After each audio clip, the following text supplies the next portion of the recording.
The big challenge when it comes to drop shipping, though, is finding a drop shipper. This is very clearly a business model that has more benefits for the marketer, and so, of course, not everyone is going to be eager to offer their services.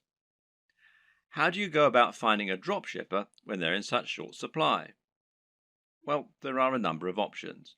But with any digital business, we tend to prefer keeping things simple and cheap. In this case, the best place for you to start is by looking at websites that act as directories for dropshippers, wholesalers, and manufacturers. One great site that will do all this is Alibaba, which you'll find here at alibaba.com. Another good one is Worldwide Brands, which you'll find here at worldwidebrands.com. The latter is probably preferable, as this specifically features dropshipping companies and has a large number of advantages for dropshipping businesses. For example, you can use this site to make sure that you're dealing with the real wholesaler. What does that mean? Well, it means that you can avoid making the mistake of signing up to sell products that someone else is dropshipping to you, thereby scraping profit from you.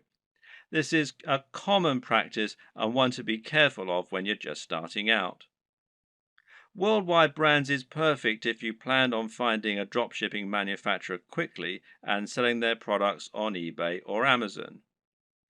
The only problem with this plan is that there's a fairly hefty sign-up fee. Currently, it costs $249. Okay, so that's not astronomical, and this is a lifetime membership. But if you were attracted to dropshipping initially because you wanted a business model with zero overhead, then it might be a little off-putting, especially as your break-even point has now been pushed back further. So there is a free review, though, at the time that I'm making this video.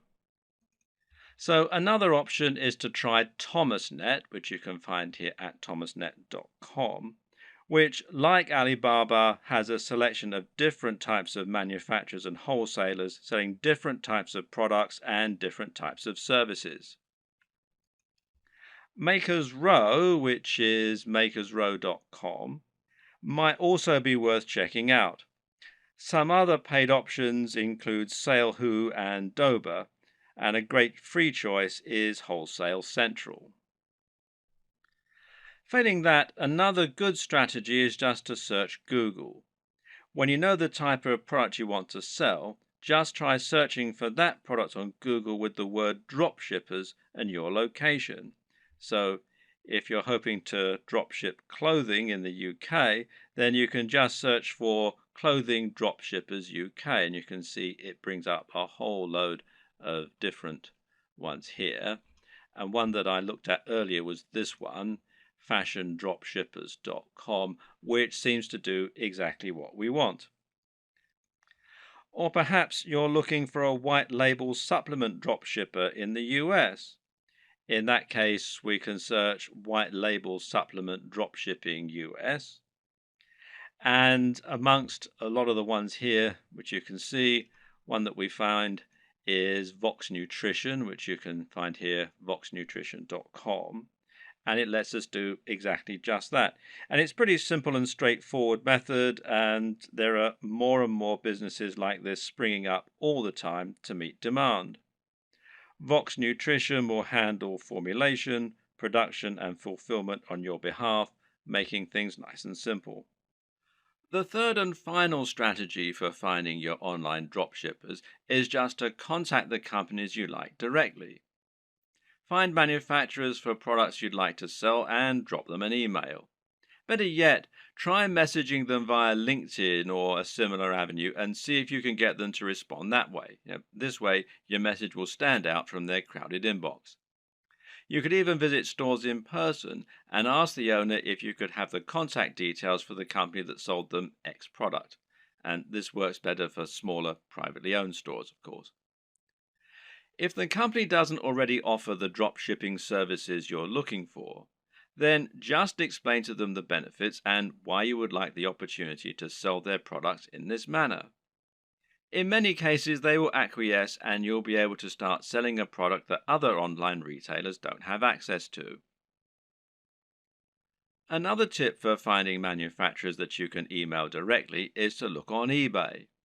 Search for a product you'd like to sell, and if you notice there are lots of people selling the exact same item, then this is a sign that they're using a dropshipper.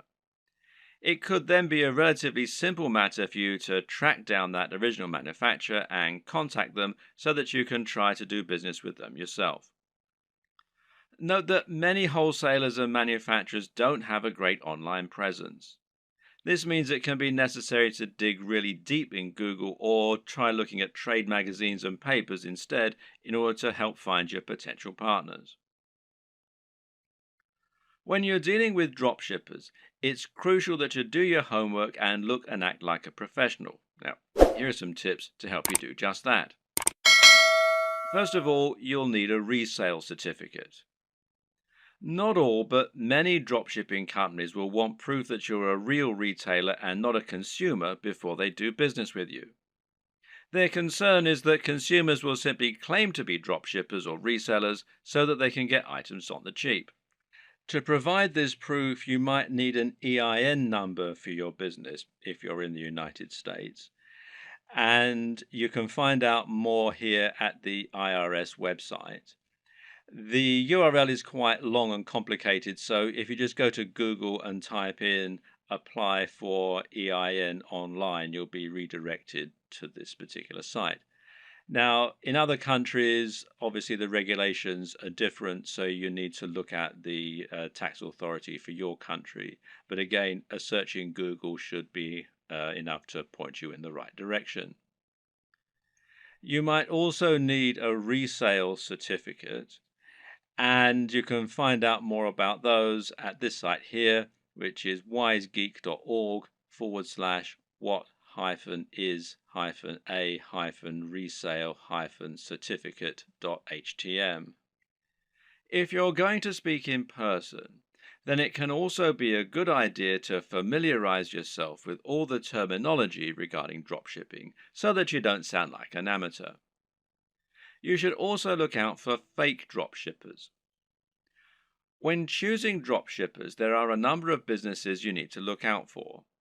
These are not really dropshippers in the truest sense of the word. You need to avoid these companies as they won't always get you the best deals and they might not be able to offer you the same kind of value as other organizations. Be aware of companies that want ongoing fees, which real dropshippers don't require. Likewise, be careful of companies that also sell directly to the public. These companies often aren't really dropshippers so much as resellers who are just trying to trick you into making a bulk order. While monthly fees and direct commercial sales are warning signs, there are a few caveats and requirements that you may need to go along with. We've already seen that many dropshipping companies will require you to provide a resale certificate, and likewise, you might find that you need to apply for an account before you can begin using their services. And this will normally involve filling out a form and explaining the nature of your business, and so on. Now, some companies also require you to place a minimum order for your first sale. This is another strategy they can use to drive away consumers, as well as merchants who are just window shopping and may not use their products in future. So, for example, you might have a minimum first order of $500, which is a little bit contrary to the entire concept of dropshipping, as you'll now have a bunch of inventory sitting around and the potential risk of losing that upfront investment. So, what can you do? Well, the best advice is to ask if you can use this initial expense as credit. Pay the first $500 and then use that amount in order to offset future sales until they've paid the full amount off. Drop them an email or speak in person to discuss this option. A lot of people just starting out are going to be very eager to find a partner to work with and will feel privileged when they get a positive response to their inquiry. It's an exciting feeling and certainly a compliment being given the go-ahead to sell on behalf of a manufacturer. But at the same time, you also need to be a bit discriminating in your choice. Don't go for the first company that's willing to work with you. Make sure they're actually up to scratch. One thing to be careful of is quality control, and in this regard, you often get what you pay for. Be sure to ask the company what quality control measures they have in place in order to prevent problems like defective products and faults. Likewise, speak with them regarding their delivery times and packaging.